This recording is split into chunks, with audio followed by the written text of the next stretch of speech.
Hey guys, how's it going? And welcome to Espresso with Sky, giving you a fresh perspective on faith, life, God, and the Bible. This is Pastor Sky over here in Vancouver, Canada. This is my hometown. I'm in another park near my house. Hope you guys enjoy all the scenery I take you through. Today's topic, very interesting one, kind of a scary one too. This is about the Antichrist. And there was another listener that was asking me about this last week, so I thought it would be a great topic for today. So I finally found a place to record today's video. Hope you guys enjoyed the scenery in the background over here at another park near my house. Yes, there are still many parks around my house I haven't been to yet. Today, the topic's gonna be about the Antichrist. Ooh, right? This is kind of a scary topic too, because a lot of people are like, the Bible says it's this man of lawlessness that comes to deceive the entire world, that even people who believe will be deceived by this Antichrist. So a lot of people are scared of this person, this Antichrist. Now, before I get into this topic, there is one thing I do want to talk about, is the reason why I do these videos. Is because a lot of times our fear comes from things that we don't really know. You know, it's the fear of the unknown. So if I give you an example, it's like having a hole in the wall and someone telling you to put your arm in the hole. How many of you would, like, without even thinking, just put your arm in the hole? Most people, like, I don't know what's inside the hole. It could be spiders, it could be rats, it could be snakes, it could be any of these scary things that I don't want to touch. But when you really think about it, there could be a million of other things or even nothing inside that hole. The reason we're scared or have that fear is because we don't know. But if we knew exactly what was in the hole, which was nothing, maybe a piece of dust or something like that, something that's, you know, that's harmless, how many of you wouldn't hesitate just to put your arm in the hole? And the answer is, yeah, when you know, you don't fear. It's when you don't know that the fear comes in like really crazy. One time when I was in high school, I have a similar name to, I had the same name as someone else in my high school, and they called my name to the principal's office, and I am freaking out because, like, what did I do? What did I do? But when I got there, they're like, oh, not you, it's the other guy. I'm like, oh my goodness, thank God, right? And this is one of the things, when you don't know, fear comes into your heart. And this is why we do need to learn more deeply, let's say, about the Antichrist, so that we don't fear, so that we understand, this is the Antichrist, all right? So let's get into today's topic a little bit more deeply.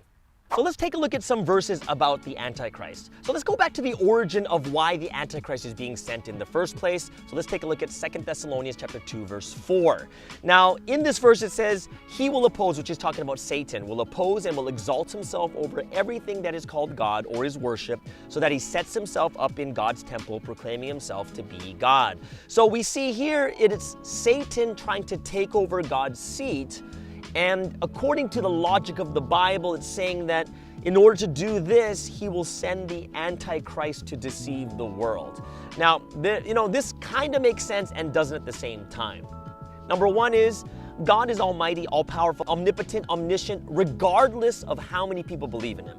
He is all-powerful, almighty, even before we were created. So I'm not sure what Satan's thinking, that if you send an Antichrist to get many people not to believe in God, does that mean Satan thinks that his power is going to go away? No. You know, when people think this way, it's more like they've watched too many movies, you know? Too many movies like showing that Satan can actually beat God in something, and the answer is, he can't. He will never take over God's throne. So there's one thing we should never worry about. Satan will never take over God's throne regardless, so please don't have any fear about this. Now, the second verse we'll get into is Revelation chapter 13, verse 13 and 14. And this talks about all the wonderful signs and miracles and power that the Antichrist has. And so he can deceive the inhabitants of the world, right? So here's the thing. Have you seen anyone in history with this type of power? And the answer is, I don't think so. Like, number one, this person would have to be so powerful he controlled nations upon nations, right? So there's one requirement. And the second requirement is he would have to deceive people to stop believing in Jesus. So have we ever seen someone like this in history? And the answer is not yet, right? We haven't. So here's the interesting thing. Even though we haven't seen someone with this type of power, you know, all throughout history, Christianity has labeled many different people as the Antichrist. So we're not going to even look at recent. We're going to go way back to the 1st century, right? This is early Christianity. And guess what? It was Emperor Nero in the 1st century who persecuted the Christian church, destroyed the temple of God, and the Christians were saying at that time, this must be the Antichrist. Or you go to the 4th century. And in the 4th century, there was another emperor with a lot of power. It was Emperor Constantius, and he also persecuted the Christian church. And they said, he's the Antichrist. And this move even like way further up in history to the 16th century, at the time of Martin Luther and the Protestant Reformation.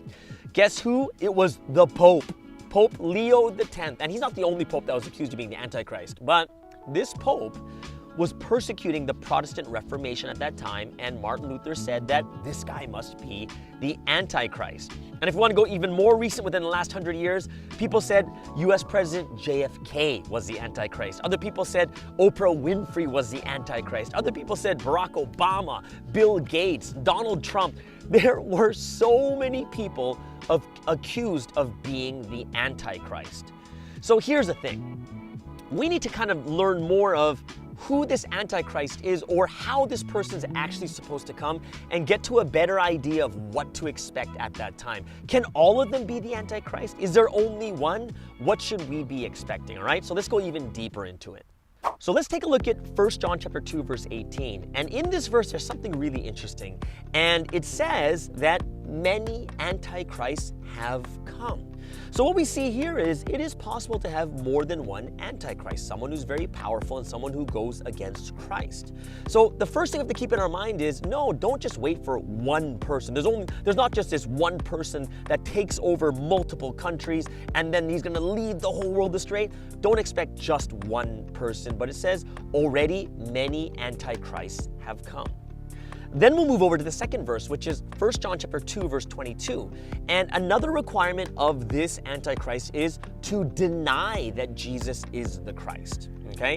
Now, this is something a little bit different than, because other people get confused of anyone who doesn't believe in Jesus as the Antichrist is incorrect. Why? Because there are some people who've never heard the gospel. How could you be someone, like, you have to actually deny and reject. But if you haven't heard the gospel, you don't know who Jesus is, how do you even deny or reject if you never know in the first place? So it's not literally every single person who doesn't believe in Jesus is the Antichrist. It's actually anyone who has to hear and then deny and reject, and that becomes someone who is the Antichrist, right? And that leads us to the last verse, which is in 1 John chapter 4, verse 3. And this is kind of like the big verse I think everyone really needs to know, like more than all the other ones. And it says there is the spirit of the Antichrist. And this is a thing that actually makes more sense, and this is how we can understand how many antichrists have already come. Because there is the spirit. It's not a physical being. There is a spirit of the Antichrist, and those people who take on this spirit will be the ones that become the bodily form of the Antichrist, the ones that reject and deny Jesus as the Christ. So it's not more of a person. We have to understand who is the Antichrist. It is obviously Satan. Satan is the spirit of the Antichrist. Satan is the one that rejects Jesus. Satan is the one that wants people not to believe in Jesus.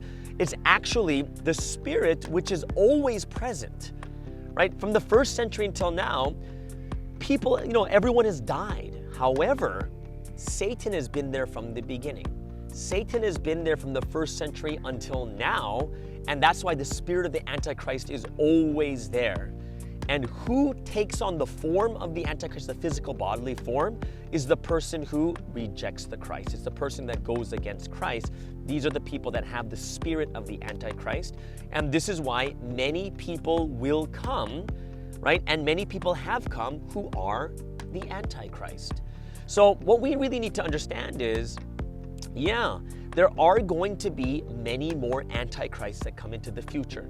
Now, will some be bigger than the other? Absolutely. There will be some out there that will be more powerful and stronger than the other, but there's no real thing where you're looking for this one person that dominates the whole world. Like, think about this carefully, right? Even when you look at something like the European Union, because I know everyone is saying, oh no, it's the beginning of the Antichrist right there with the European Union.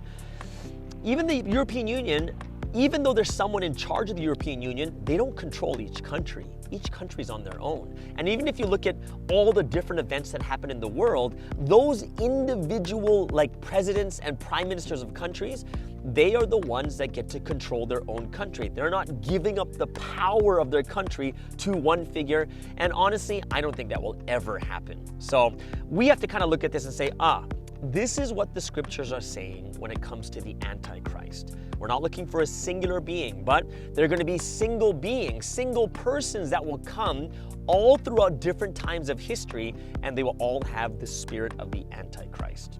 All right? So if anything else, guys, it's a matter of you keeping your faith strong. It's about you praying every day, listening to the words of God. And if you're that strong, then when these people come along, you will not be able to be deceived. All right? So I hope that's something that kind of opens your eyes a little bit more to what the spiritual, biblical contents say about the Antichrist, more than what you see in movies and more than what you just hear from your friends. Yes, there is a man of lawlessness. Yeah, it's the person who receives the spirit of the Antichrist. Who is a true man of lawlessness? It's going to be Satan more than anyone else. Okay? All right. I hope you guys really enjoyed today's talk. Have an amazing and awesome day, and we'll see you guys again next week on Espresso with Sky. Everyone have a wonderful week. Bye-bye.